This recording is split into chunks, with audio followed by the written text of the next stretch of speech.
Hello everybody, it's that time of the year again. It is a mini set this time. You may have also noticed there's not been a lot of Hearthstone content on this channel compared to, most other expansions. And I'm going to be very, forthright with everyone. I think this was the worst set they've ever released in Hearthstone. So, I'm a little bit on the fence with the mini set. I'm hoping that can pull the set back towards being a bit more favourably received. There's a few reasons I've not really enjoyed this expansion. Firstly, I think the gimmick is completely garbage and basically could never be viable, or it'd be busted. Either or, I think it would just be almost impossible to balance it. And then also just a lot of the new cards, there was just no way they were going to overcome the barrier to entry, since the standard right now is at a really high power level, and the cards just were not good enough to overcome it. And really the only deck I enjoyed from the new decks was Starship Hunter. I played that like 3 times, and I was like, okay, well, what next? And it indeed ended up being what next was I played Peglin instead, so apologies for this. Still though, I think it's worth covering the mini set, and I probably will play the mini set, and maybe this will draw me back in. Perhaps the absence has made the heart grow fonder. This mini set is also special. It's going to be the first mini set that isn't based on World of Warcraft. This set is called the Heroes of Starcraft, I think is the code name for the mini set, and it's going to feature cards from StarCraft. The other reason why I'm not super excited about this mini set is I have no history with StarCraft whatsoever, so none of these cards really mean anything to me. But if you're a big StarCraft fan, then perhaps this is actually a pretty big draw for you to get into the game and see what this is all about. Anyway, what is there to expect? So the set is coming out in about a week's time. It's also going to be the biggest mini set, which is actually a pretty big bonus, because normally the mini set hasn't got the capability to impact on the meta too much. However, this one is coming in with 11 additional cards. Now, part of the reason for that is this mini set seems to almost be like a set in its own regards. The cards obviously are all like StarCraft themed, and there's also going to be a gimmick based on factions. So to be able to introduce like Zerg, Protoss, and Terran into, which I think are 3 factions from StarCraft, they needed a bit more cards to put into the mini set so that they can actually do some meaningful thing with one another.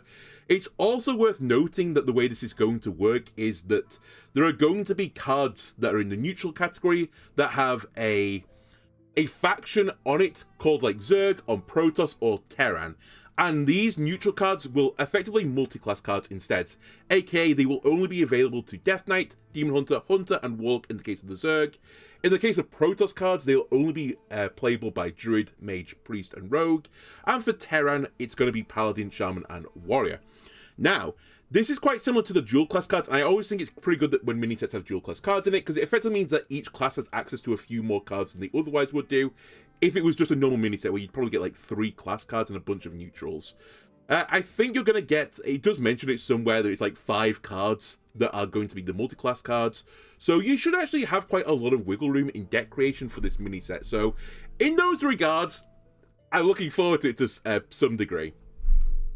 We've also seen this mechanic somewhat before. Oh, just showing an example here, by the way. This is a card we'll talk about in the moment. This is a Zerg faction card called Zergling. It has this little purple-pink iconography below the mana cost, and this card can only be played in Death Knight, Demon Hunter, Hunter, and Warlock. It's treated as those class cards all together.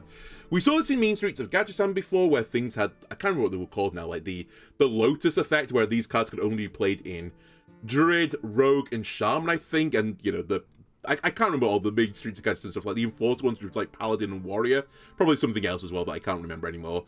So we've seen this mechanic before. I will say, I don't love this gimmick because I think it's kind of hard to translate on the card exactly what's going on, but since it's a digital interface and they've improved greatly on being able to like hover cards to see their effects, I assume if you hover the card in your card library, it will say like this card can only be played in these classes, and also you will just be able to see it within those class pages anyway, so it's probably going to be fine. But just from the outset, this kind of was like just a normal neutral card to me, but it really, they're not.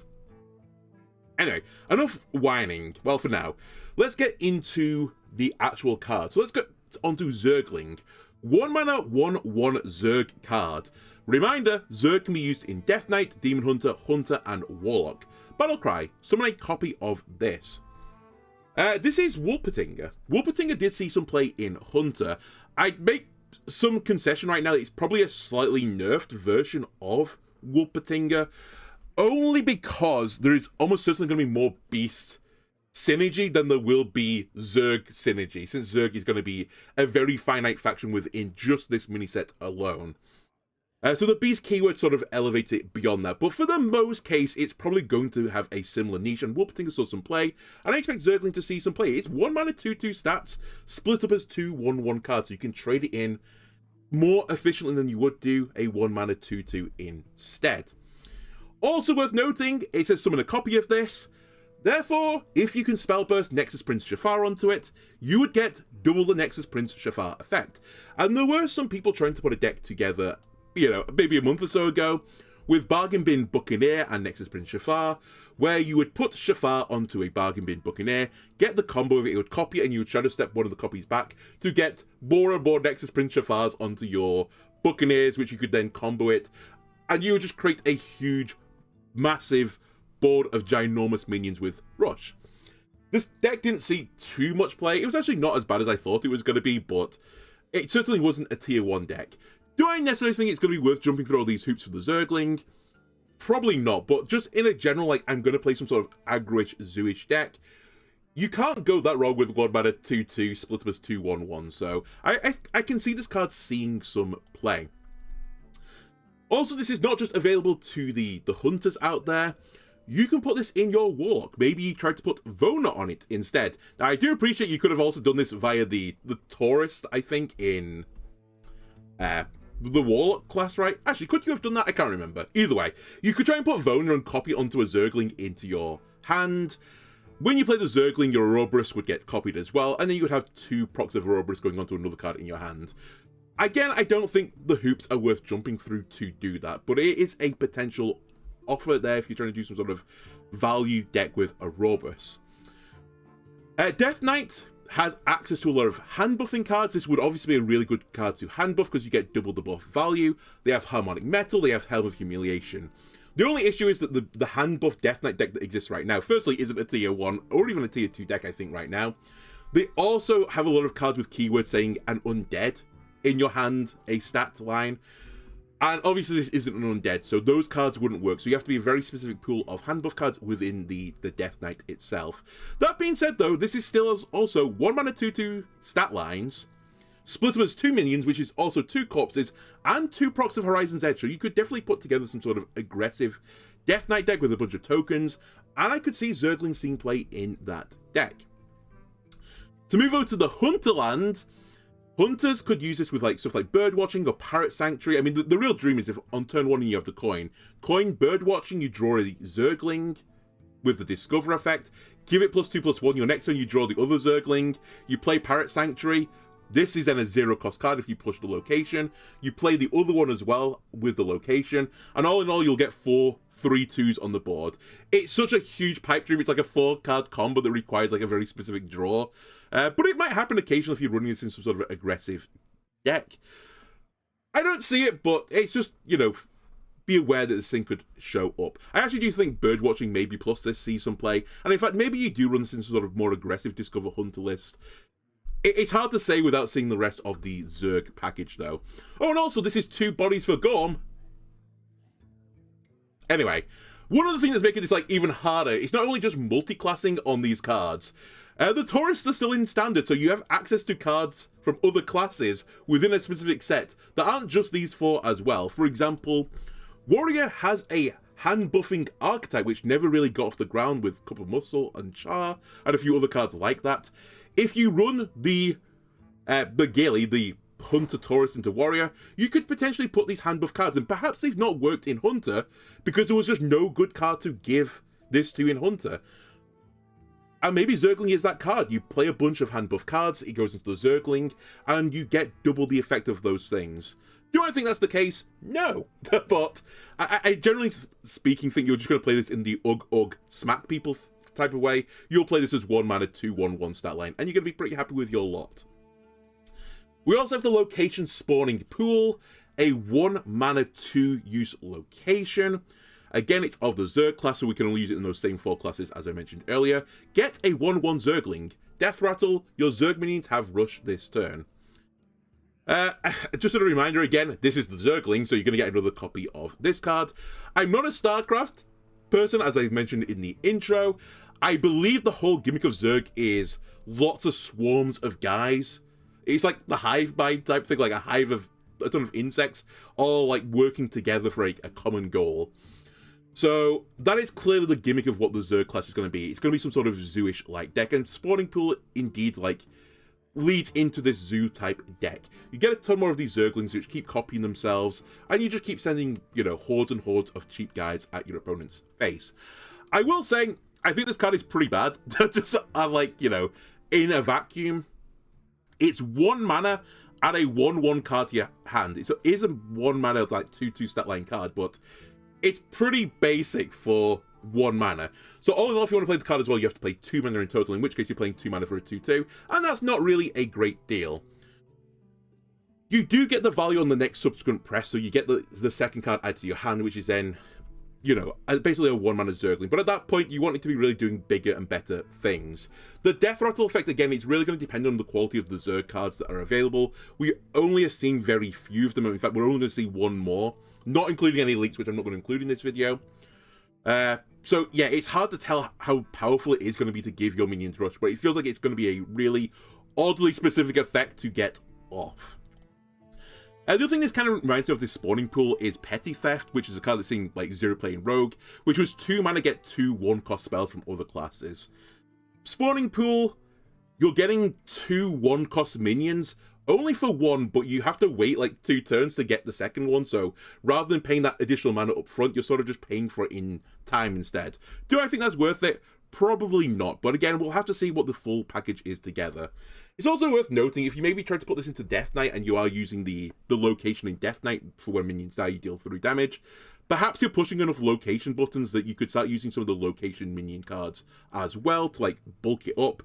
But having looked at the location cards again, and this Seaside Giant really is just a placeholder for all of them, I'm actually not sure any of those cards are actually good enough to see play in any deck. So yeah, hand wavy right now, I'm not really seeing the full dream of the Zerg yet. We have 1 card though from a class. We have the Hunter Zerg card, Hydralisk. 3 mana 4/2 minion, Battlecry. Deal 2 damage to a random enemy. Repeat for each other Zerg minion you control. This card is basically a power creep Defias Blast Fisher. A card that I'm not going to lie, completely forgot the existence of until I started making this video. That was a 5 mana 3/2 from, it was from United in Stonewind, I think.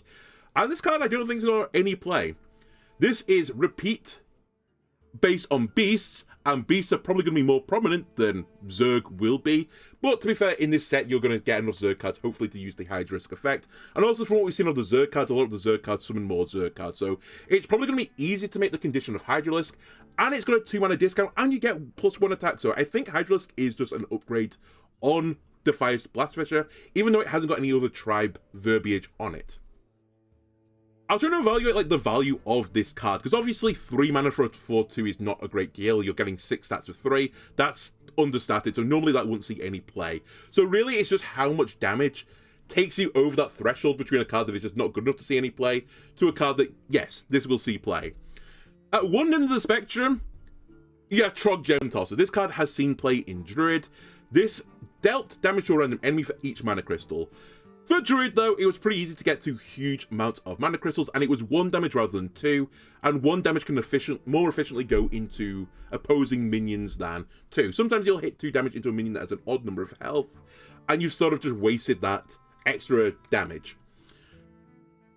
So yeah, you're kind of capped by the Hydralisk that you could only really ever have 6 other Zerg minions on the field, which means you're capped at 12 damage, 6 times 2, quick maths by the way. Trog, you could in theory go beyond that, so it's a bit of an unfair comparison. What I do think is a bit more of a fair comparison though is Thessarian, and this is the card I'm going to like benchmark it to. Thessarian saw a little bit of play in some of the Frost Death Knight mechanics, also in a few of the Rainbow decks just to make up the numbers really though. This card somewhat guarantees you 6 damage, 2 on the Battlecry, 2 on the Death Rattle for the first time, and 2 on the second Death Rattle after the Reborn. So it suggests that for 4 mana on a 3/3 stat line, aka 6 stats, 6 damage to random enemies split up as 3 ways is good enough.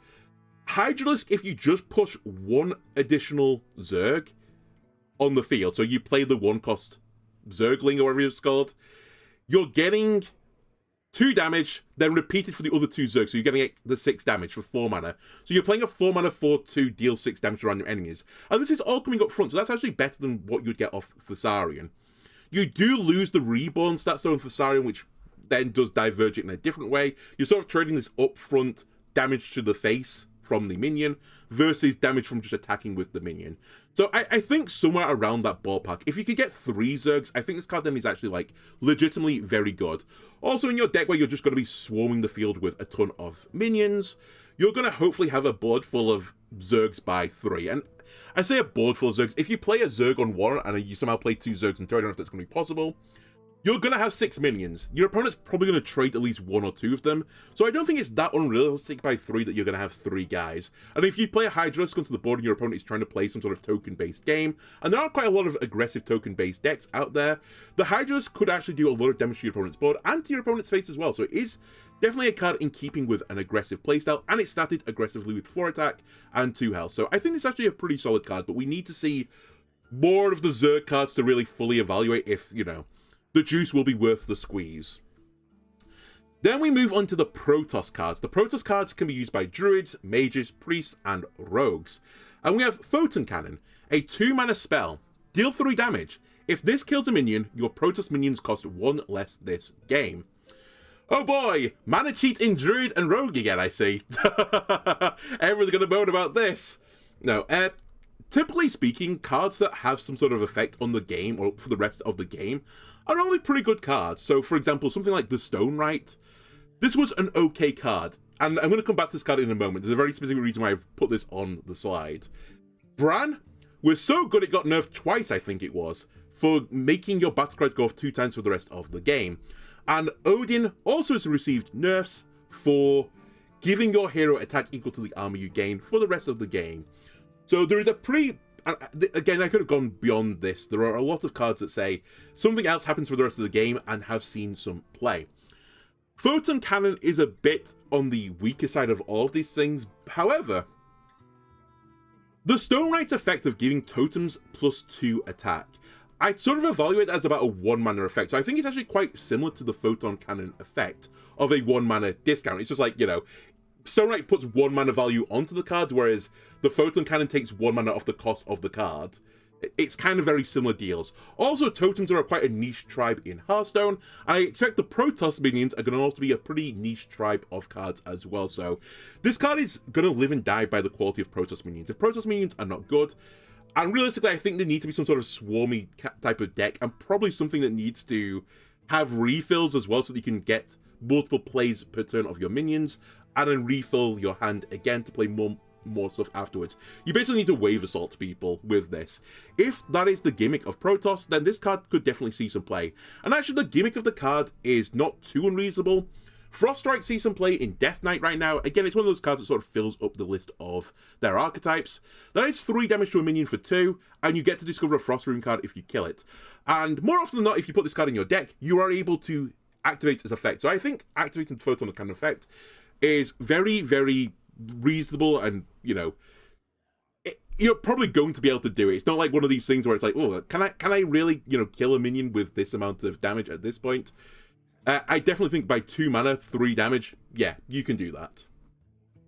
Also worth noting, this can go into Druid and Mage, which has access to spell damage, and if you can give this card more and more spell damage, then it makes your life easy to kill the minion. Also worth noting, you can actually just send this to the face. You could ignore the second part of this effect. It is just deal 3 damage, not to a minion. So for 2 mana, if you're playing some sort of spell damage druid deck, you could push it to the face just to finish someone off instead. It has got a bit of versatility about the card as well. For example, within Ethereal Oracle as well, you can play Ethereal Oracle, you play the Photon Cannon, deal the 4 damage, maybe this kills a 4 health minion, you draw 2 more spells, maybe these are Photon Cannon cards, and perhaps then you can, you know, like, snowball from there. You play another Photon Cannon going forwards, and you get more and more discounts. So, again, until we see the minions, it's hard to say whether or not this is going to be worthwhile, but it's not crazy. Also being a spell as well, our spell synergy with stuff like Tidepool Pupil, so if you really wanted to play multiple copies of this to try and, like, I don't know, if you could have a never-ending minion, for example, you could just continuously play it for 0. Maybe the juice would be worth the squeeze to get more copies of Photon Cannon, but it's just something to be aware of. We also have seen Construct Pylons, a 0 mana Protoss card. This is only for Druid, so this is a Druid-specific card. Your next Protoss card this turn costs 2 less. Oh boy! Mana cheating Druid! Again, get to the forums, write the angry messages now. This is basically preparation in Druid, but obviously it's not as good as preparation, because there are more spells in Hearthstone than there will be Protoss cards, so Protoss is going to be this very niche version of preparation, and it's going to live and die based on the quality of Protoss cards that you need to discount. Also worth noting about how this card's going to live and die, Druid has many ways to cheat mana. Trail Mix, for example, gives you 2 mana crystals for a turn only, and doesn't limit you to Protoss cards only. It does cost 2 mana instead, though. New Heights can take you up to 13 mana crystals max, and gives you an empty mana crystal to ramp. There are a few other cards I've not included on here as well, so Druid isn't, like, lacking for ramp. So actually, Construct Pylon might not see any play just because Druid has better options.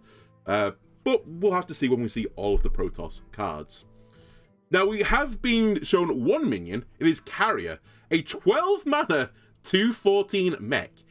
At the end of your turn, summon 4 4/1 interceptors that attack random enemies. Again, this is a Druid-specific card. Oh boy, that is a 12 mana card, which is very interesting. And you're getting, like, 18 worth of stats for 12, which actually, when you put it that way, is actually a really bad deal. Like, it's not a good deal. You normally want a bit more than that for, like, your 12 mana type thing. Again, this goes into, like, the territory of what is a good stat line for a mana cost. Like, how big a minion would have to see play as a 10/10? And people aren't entirely certain yet. I think, like, Waving Hands is around, like, 15/15 is good enough, but below that, it's probably just too slow. The Carrier does push 16 of these damages forwards, though, via random attacks. And this kind of reminds me a little bit of Troublemaker. So this is what I'm going to, like, benchmark it to for now. At the end of your turn for Troublemaker, you summon 2/3/3 Ruffians. It attacked random enemies. This was an 8 mana card. You didn't have to do any bells and whistles to discount it. It was just a good card at the time to play on 8. And you got, in total, 12/14 of stats. What was really annoying about this card, though, in particular, was if you didn't kill the Troublemaker itself, you had to deal with more Ruffians. And it was normally quite hard to deal with both the Ruffians and the Troublemaker, so you'd end up taking some sort of damage going forwards. Now, the Carrier has more damage on it. However, you need to jump through more hoops to get to that damage. And it only has 2 more stats than the Troublemaker as well for all of this work. Also worth noting, the Ruffians occasionally might live through an attack, whereas the Carriers, unless they hit the face, are not living through an attack. So it is very much, rather than being like a minion is on the board, it's probably more realistic to think of this as 16 damage split up 4 ways. Another card that makes me think about this is Tsunami, but it was more of the I was going to say the old version, but the new old version, if you know what I mean, the 10 mana one, where it was 4 water elementals. If you could cheat that card out early, rather than at 10 mana, doing 16 damage was really, sorry, not 16, 12 damage was really good. Now, this was 12 damage with freeze on it, but more to the point, the minions normally survived through their multiple attacks, and then you could actually, like, cheat this multiple times going forwards. Carrier doesn't really have this type of deal on it, or at least I can't see of a better deal for it. It really is like you have to come up with this mana cheat out the Carrier, get the 4/1s. The 4/1s are going to die probably if they hit any minion, so you won't have those minions to trade forwards, but you do have to deal with the Carrier at the end of the day. It's kind of like, what is easy to deal with a board full of random stuff, or like a big boy? And that's going to depend on your deck construction. Obviously, this is the intention of, like, the discount cards we were talking about earlier, plus any mana gain cards. 12 mana crystals is not normally a mana crystal that classes can get to, so New Heights might be a necessity to get up to that realm. You're probably, though, going to use Construct Pylons and some of the other discounters to get there. Alternatively, you can just do what Druid does right now and cheat. You can just play Dungar instead. There is a Dungar Druid list out there. It got nerfed fairly recently with the card that summons the crystalline structures, whatever it was called. That was like give you 3 mana crystals or minions if you were at max mana crystals. that card got nerfed to 7, I think, from 6, which took the edge of this deck. The idea of this deck was you would ramp as quickly as possible, try and stay alive until around like turn 4 or something, or turn 5, by which point you normally had 9 mana crystals to be able to play Dungar, and Dungar would flood the board with a ton of really nasty minions. You could cheat out the carrier with Dungar. However, one of the other downsides of this carrier, you kind of need a lot of slots for the minion itself. The minion is 1 slot, and then it comes with 4 other guys, so all in total, this minion is 5 slots of stats. If you play Dungar, you're battlecrying summoning 3 minions from your deck. Assuming you're going to put 3 minions in your deck, which you probably will do, means you have 4 minions on the board, so you won't have the space to summon all the 4 ones. In which case, you're only getting 12 damage. I actually think that's a pretty big deal, considering what they normally do right now is cheat out a Stargrazer from the current set. I forgot what it's called now. The dark space set. That's how much I've been playing this set. I can't remember what it's called anymore. Yeah, they normally cheat out Stargrazer instead, which is 8 attack rather than 16 damage. But it's 8 attack that you know where you're going to send it. You could choose where you put the 8 damage. And you're probably putting it right up there, Anus.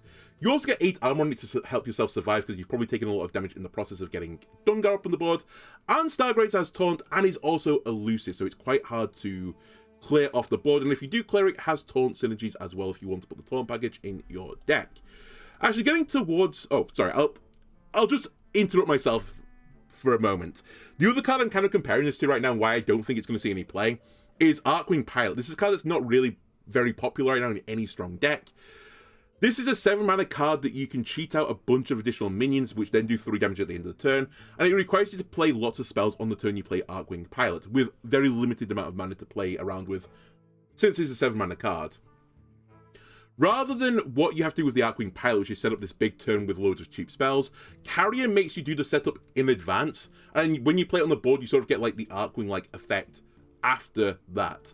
Archwing Pilot is seeing no play right now. Carrier is sort of like 1 more damage on top of the Archwing Pilot. You're still jumping through a lot of hoops, and you're probably going to be taking a lot of damage in the process, so I just don't see a world where Carrier sees any play. I just think Druid can do more unfair stuff than Carrier right now. Also worth mentioning on this card, I believe this worked, but don't quote me on this one. Since this is a mech, which also is somewhat unfortunate for Druid because they don't have a great mech synergy, as you might expect, but there are some neutral mechs out there with magnetic on them, and I believe if you magnetize a Bronze Gatekeeper onto this, you would give the carrier Taunt, and I believe then you could get it back with Hydration Station. However, you'll run into the same problem that I mentioned earlier with Dungar, that you're just going to fill up your board space very quickly if you're not careful. So, all in all, I think it's a bit too slow, a little bit too ponderous, and if you wanted to cheat a big guy out, I think there are better big guys to cheat out than the carrier itself. Now we move over to the Terran land, and Terran can be used by Paladin, Shaman, and Warrior. Also, a bit of a spoiler ahead, but you can kind of see it on this card. The Terran archetype is going to include starship pieces, which means that Paladin, Shaman, and Warrior will have a starship mechanic as well, leaving, I believe, only Mage and Priest that will have access to no starship mechanic of its own right. To be fair, this is more of like, you know, a multi-class type, but you get my drift. Anyway, new location, Terran location, 2 mana, 2 use starport. Summon a 2/1 starship piece with an effect when launched. I hate the verbiage on this card, I'm not going to lie. I can understand why they did it, and again, hovering over cards, you'll be able to see the pieces you can get, but just saying an effect is kind of, like, annoying to me, because this isn't keyword, so they can't just say keyword, so it's like, it has an effect. Cool, thanks. Anyway, what are the effects of these cards? Well, there is Banshee, which is a starship piece, and all these cards say when this is launched. So Banshee is when this is launched, deal 5 damage to an enemy, a random enemy, for 2/1 stats. Liberator is 2 damage to all enemies for 2/1 stats. Medivac is you get 2/2/2 Marines with Taunt for 2/1 stats. Raven, 3 random bonus effects, again 2/1. And finally Viking, you get 7 armor, and it's also a 2/1. Now, I predicted before the set, and this is not the mini set, I just mean the actual set, the Great Dark Beyond, that the starship mechanic wouldn't work. And indeed, I was proven right. They were all too slow and ponderous. All the starship pieces are all low tempo plays, and you can't survive during the course of playing these pieces to build up your ultimate spaceship. By the time you built up your ultimate spaceship, you are dead.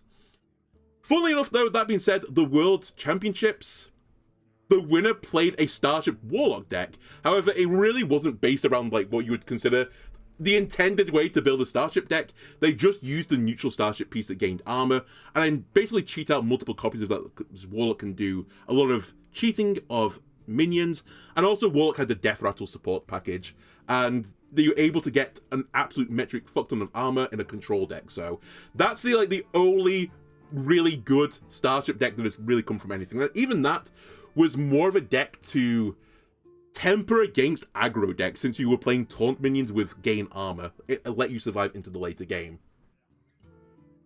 Getting back to the now, these cards are all pretty bad. Like, the start point itself is pretty bad. You're paying 2 mana for a 1 mana 2/1 with no effect when you play it, because this is only on a launch effect, I believe. So summoning it isn't launching it.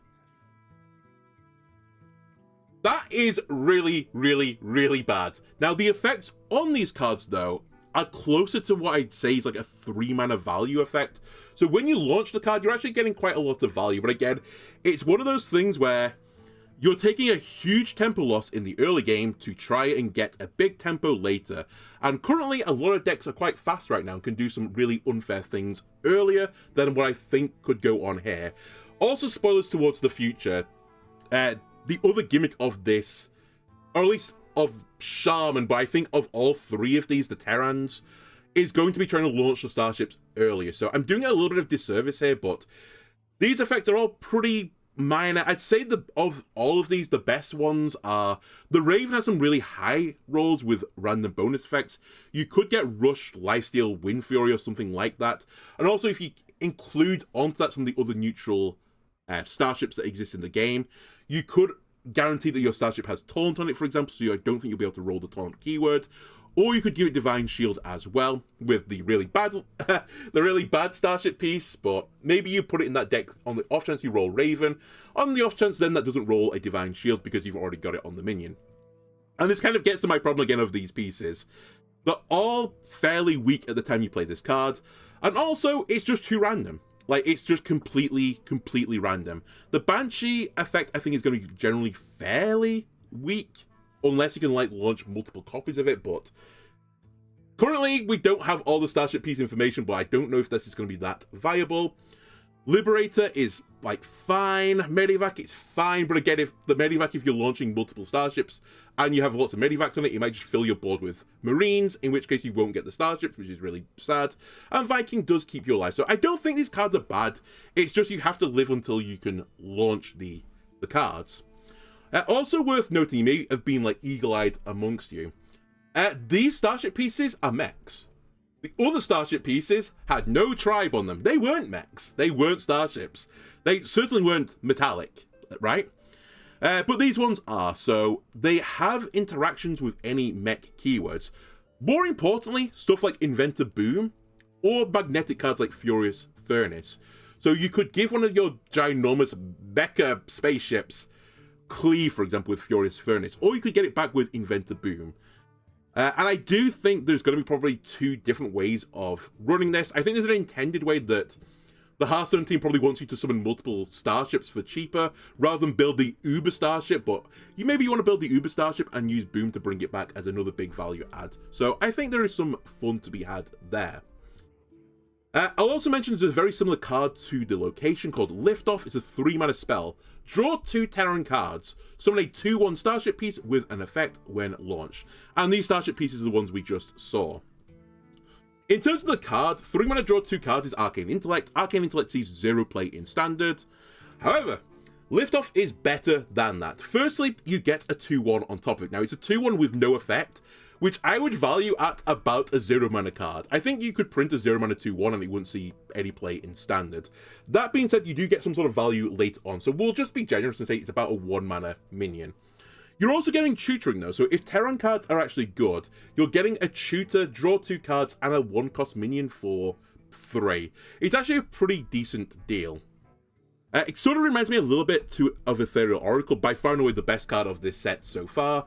Ethereal Oracle kind of just does a bit of everything. It gives you a bit of spell damage, which a lot of decks like, and it tutors specifically for spells on the draw 2 cards. So Liftoff has a similar thing, but obviously Terran is a more finite pool than spells. It depends exactly how you're building your deck, whether one is better than the other. It's probably better to be more specific if the Terran cards are better. Otherwise, you probably want the spells from Oracle. Also, spell damage on Oracle sort of implied you want spells because the spells will work better with the spell damage. Now, we don't know the Starship pieces yet for Warrior and Paladin. We do know the Shaman one. Shaman has got Missile Pod, 2 mana 1/3 mech, Terran card, Starship piece, Battlecry, deal 1 damage to all enemies, also triggers on launch. It's quite weak. I mean, 1 damage to all enemies is Molted Magma effect. Molted Magma is seeing some play in Hearthstone, or has been in the recent times. Part of that was because of its spell school, though, and also part of it was the interaction it had with spell damage. Obviously, Missile Pod can't get spell damage added onto it because it is a minion.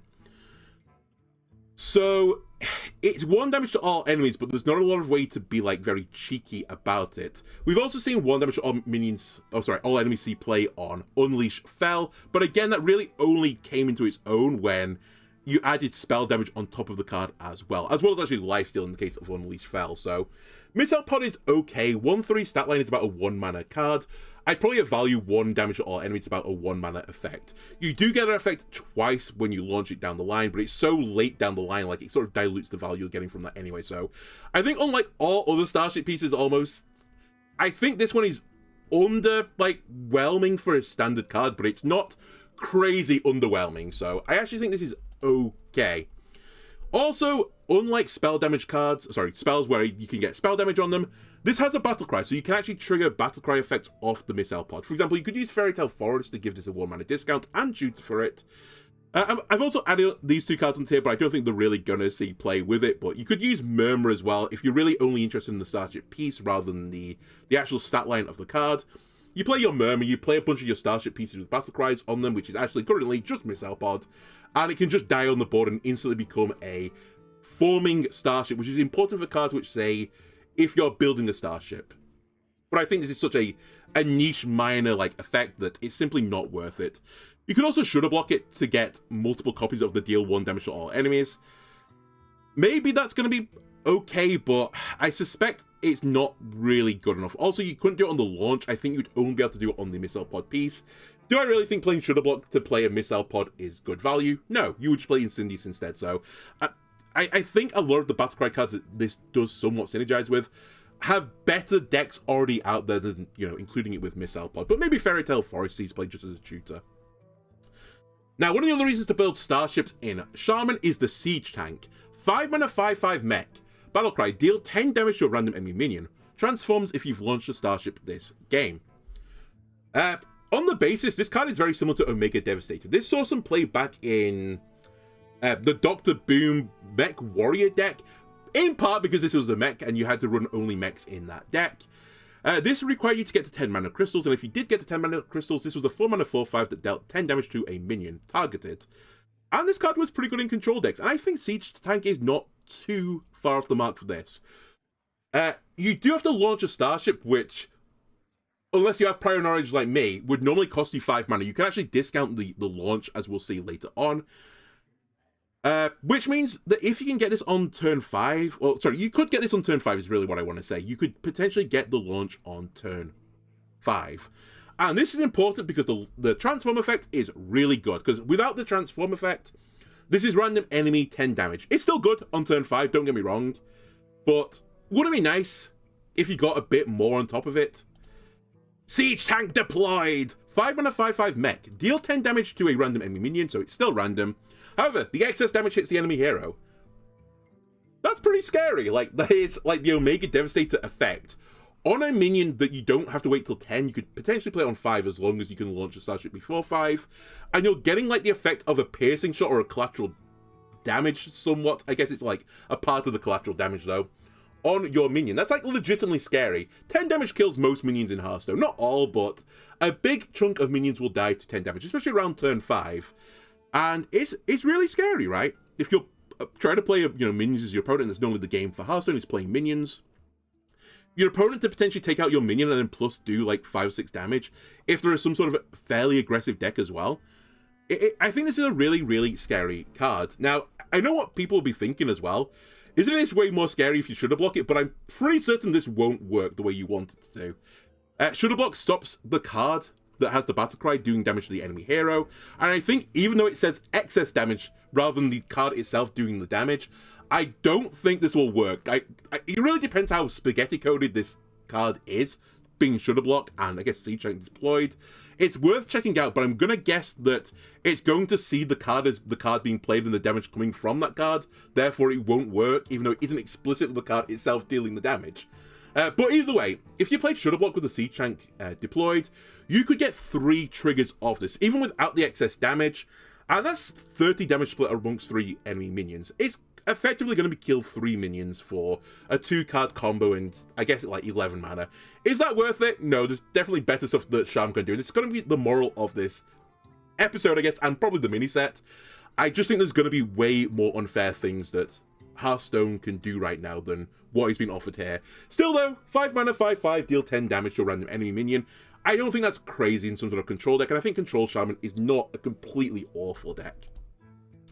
Also worth noting with this card, you could actually Brewmaster it back to bounce it back multiple times. You could Zola it as well, you could Fizzle it if you wanted to copy it that way into your hand to get multiple copies of it, but again, is the juice worth the squeeze of doing this versus just playing Incendious after your Shudder Block? And I can't say that it is. In terms of more Starship support, I've kind of been alluding to these cards before. There is a spell called Lock On. 1 mana, set a minion's health to 1. Your next Starship launch costs 2 less. Hunter's Mark has been power crept. Hunter's Mark is the effect of set a minion's health to 1. The Starship launch costs 2 less is arguably a 2 mana effect, or like a -2 mana effect, which kind of means that Lock On is a -1 mana card.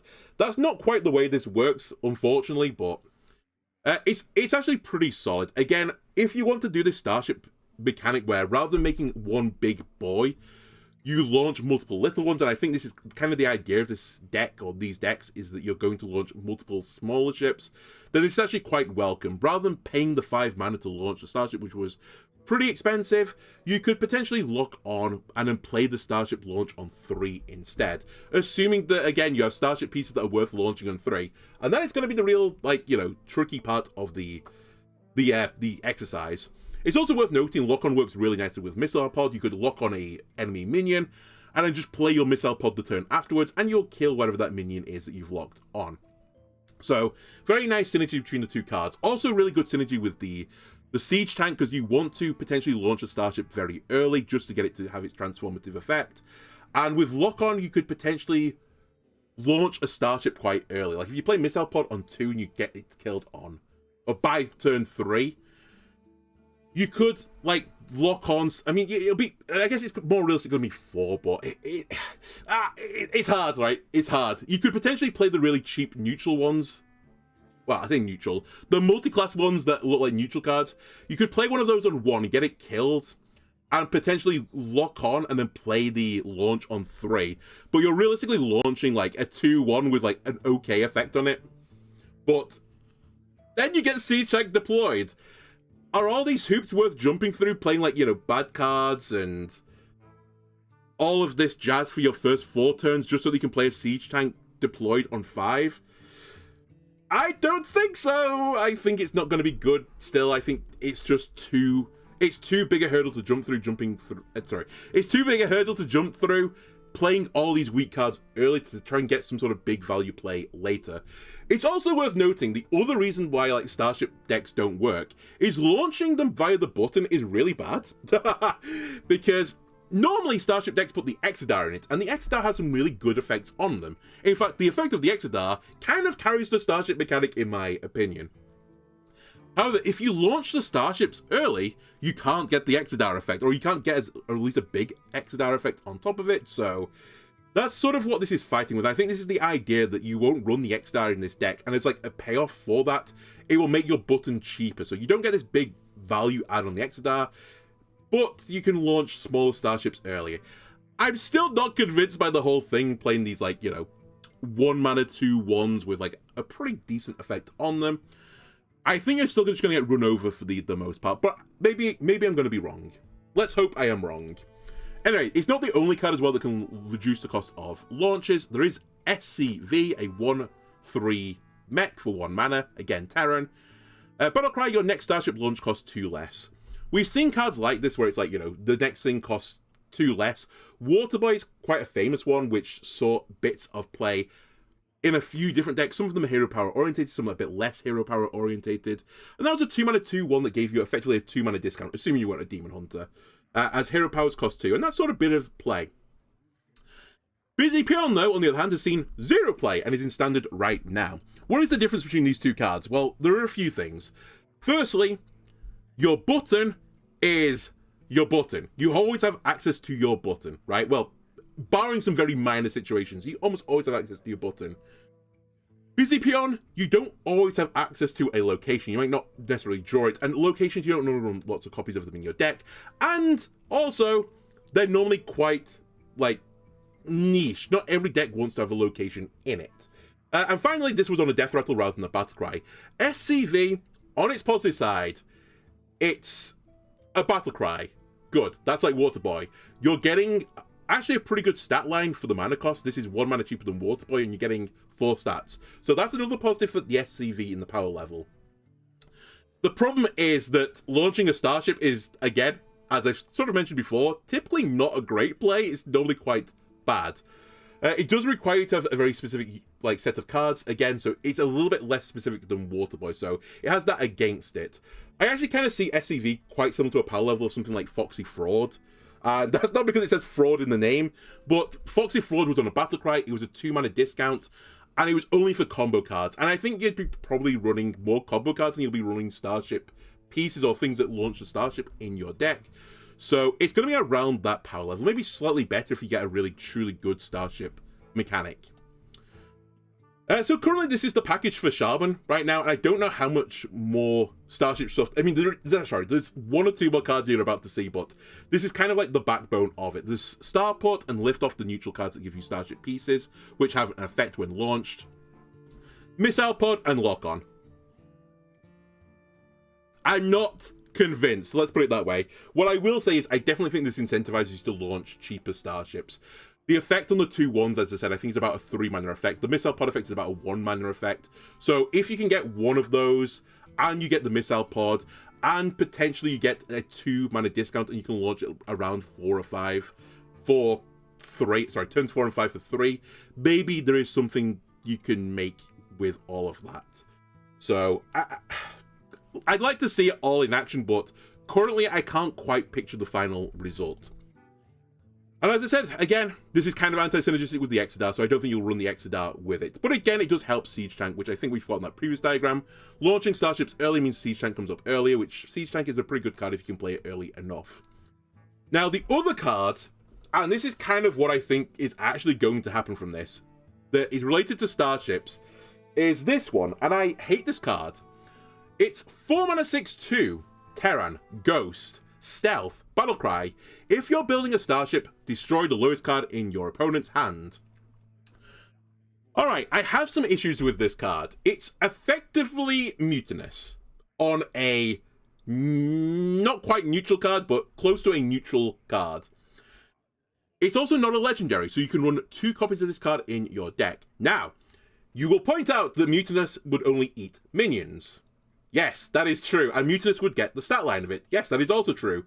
Mutinous, though, was a 7 mana card. Ghost is a 4 mana card. And eating the cheapest card in your hand means that Ghost can't whiff because there are just no minions in the hand, which happens with Mutinous sometimes. If your opponent has a card in their hand, Ghost will eat it. He won't get a benefit, but he will eat it. And this is going to lead to some really, really toxic gameplay loops. I'm calling this now, before anything else is revealed and any other set stuff happens. This card, Ghost, is going to get nerfed. Because it's going to... And not because I think it's necessarily going to go into a tier 1 deck.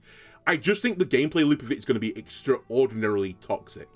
You might be asking why about that. You know, I've said all the Starship stuff is kind of... I don't think it's very good, which I do agree with. I don't think it's particularly good. Destroying cards in your opponent's hand is not a very fun thing for your opponent, right? Because there's not a lot of counterplay to it. Because the cards are in your hand, you can't play the cards against it. Also, you would think you wouldn't put a Battlecry card in with the 3 classes, 2 of which have insane Battlecry synergies, right?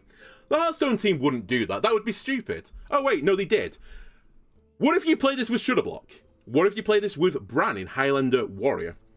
We've seen this kind of gameplay pattern before with Bran in the TNT Highlander Warrior version, and Bran got nerfed into the ground to stop that gameplay loop, or even tried to stop that gameplay loop, because it was so unfun to have your hand TNT'd and your deck TNT'd, to be fair, but both of them TNT'd. It's crazy to me that they would print this card. Like, it's actually just mind-bogglingly stupid. Because people are going to hate this card. It's just no fun to have no cards in your hand. Like, okay, again, let's imagine the case scenario of this. Your opponent has 4 cards in their hand. You have played a Shutterblock. They play a Ghost while there's a Starship piece going up. 3 of your cards will whisked away. Who cares if it's the lowest cost card? It doesn't matter. Your 3 lowest cost cards are still 3 cards that you would have wanted to play in your deck. You now have 1 card to answer your opponent's board. How is that any fun? It just simply won't be. And I can already tell you, like, for certain right now, people will be copying this card, they'll be bouncing this card back. So it's just going to lead to a gameplay loop where the Starship mechanic for Shaman and probably Warrior as well is simply going to be, I'm going to play Ghost and destroy my opponent's hand so they can't answer my deck. And answer your board. And we've kind of seen this before, not only just in Deep Mine of Bran, but in Secret Rogue about a year or so ago. There was a card that used to spin cards from your hand, or your opponent's hand, back into their deck as long as you control the secret. And people would legitimately play that card, bounce it back with Shadow Step, and then replay it again, just to cause your opponent to go, like, -2 in the hand. And it was really toxic. Like, it was a horrible thing to play against. If you didn't have a big hand refill, you just had it. You would be top deck Hearthstoning for the rest of the game. And what is the counterplay to this? Right? You can't deal with the Starship that's being built, because not a lot of cards can interact with the Starship that's being built anymore, so that's going to stay on the board. And at some point, they're just going to play a minion, right? So I just think it's actually completely crazy, this card printed. And by the way, it's not even the final, like, craziest thing on this. It's a 6-2, which is a really aggressive stat line. Obviously, the 8 stats for 4 is not great, but it's statted so disgustingly aggressive, and it has stealth! So it's really hard to deal with this card on the board. So not only does it cause your opponent to lose cards in their hand, and this will be used in such a way that causes your opponent to lose multiple cards in their hand on a single turn, you won't have many cards to answer, and it's going to be hard to answer. Like, just as an example, Jungle Panther, which I do appreciate isn't seen playing standard, but I kind of see this as like one of the quintessential, like, stealth cards, which is, like, somewhat scary, but at the same time, you know, it's a 4-2 for 3.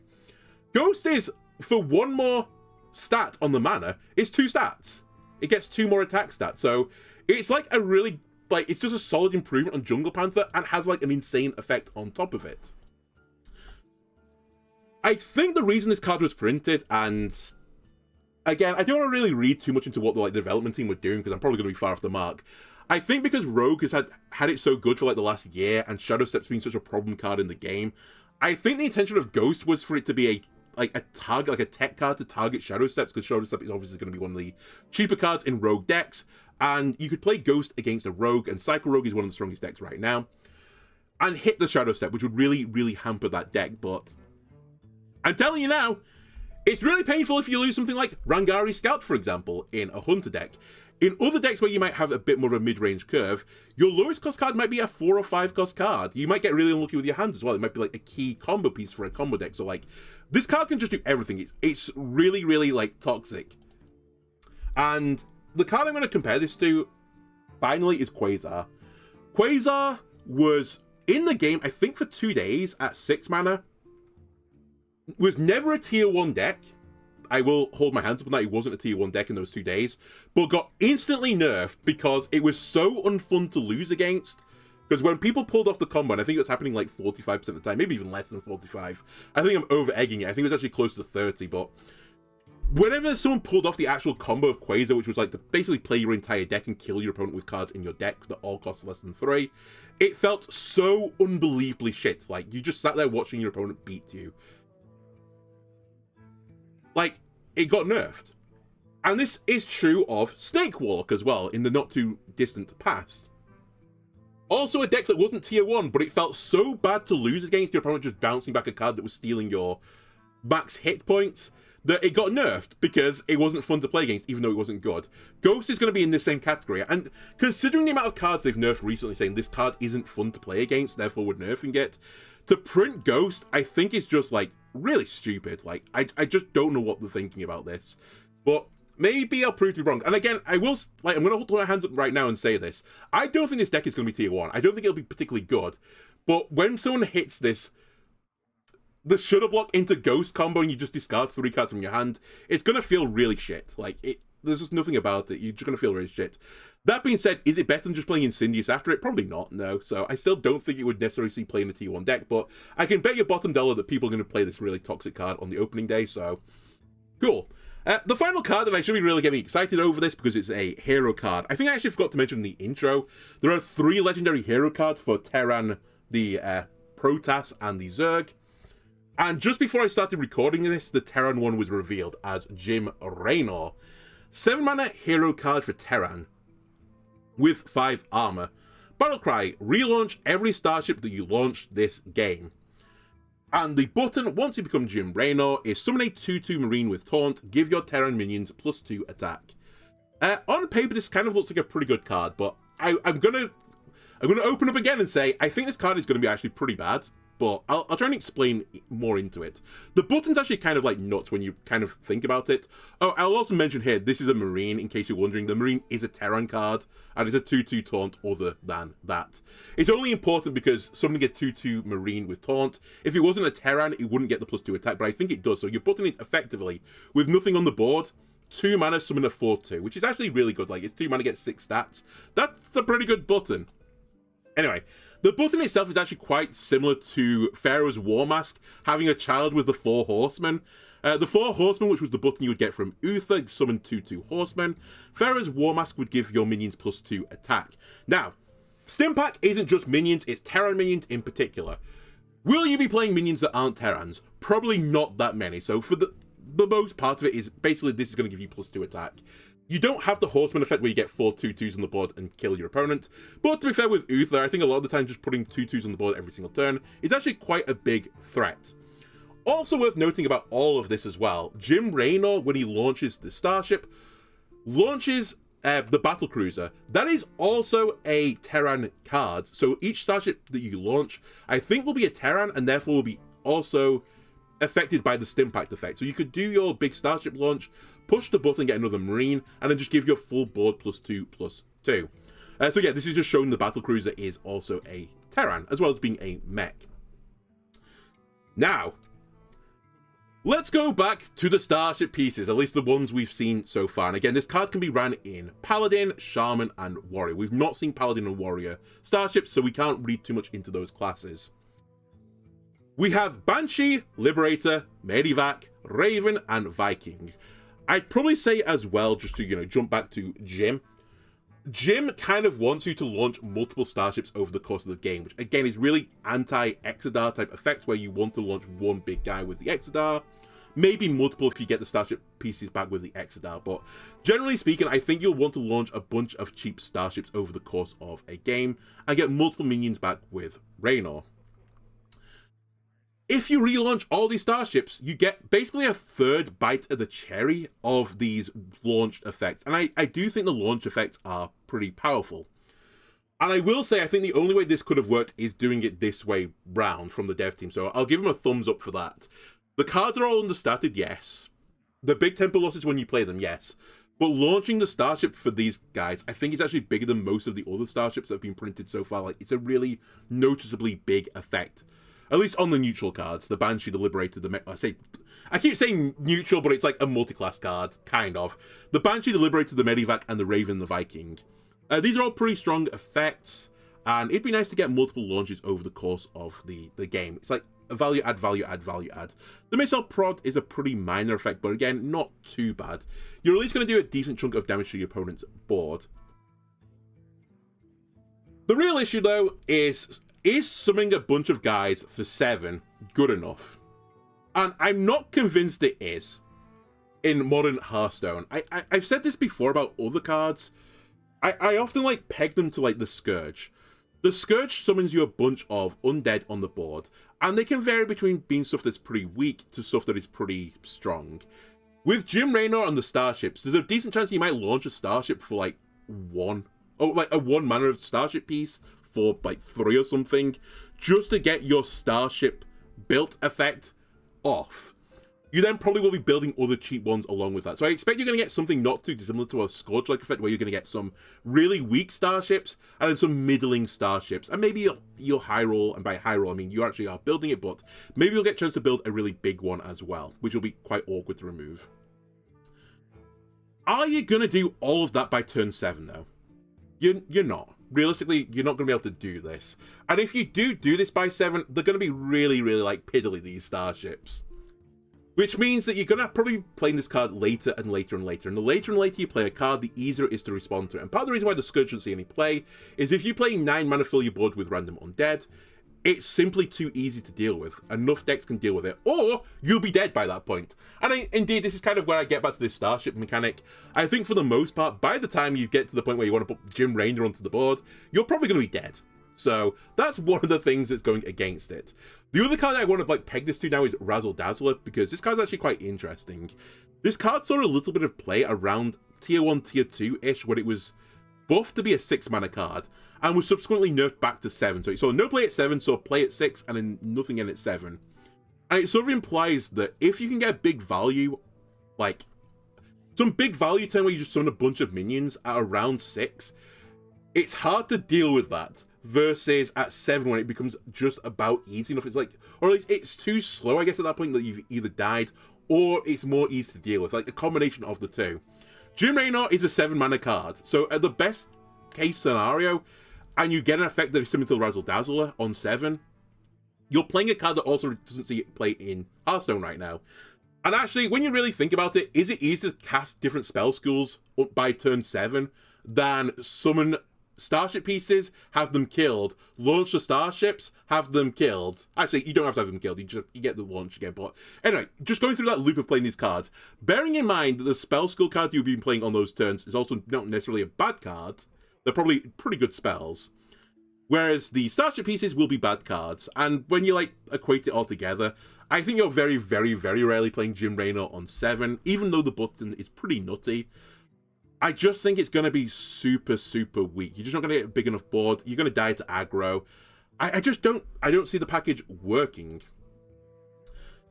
Again, just to reiterate this, aggro, I think, will beat this card. And if you wait super long, then a lot of decks, especially control decks, have Ceaseless Expanse in them. You play your Jim Raynor with your big turn of value, and you get your board Ceaseless Expanse, then your button just doesn't matter anymore. Like, it's just irrelevant, right? Because you have to deal with the 15-15, and your button can't deal with a 15-15. And the other thing is, do I think launching a bunch of cheap spell ships is better than Unkiliacs? Answer, I'm not sure it is. There are some other downsides about this if I, jump back for a second. You can also really low roll the launch of Jim Raynor. If you roll Medivac enough times, you might actually get the Medivac Marines blocking spawns of starships, and that will feel really turbo poo. So I think because of these reasons, like, it's so random which pieces you get, the piece quality really depends on the deck you're playing against. Like, obviously, if you're playing a control matchup, you don't really want the 7 armor anymore because you'll probably lose the control matchup. Whereas if you're going into the aggro matchup, that is fine.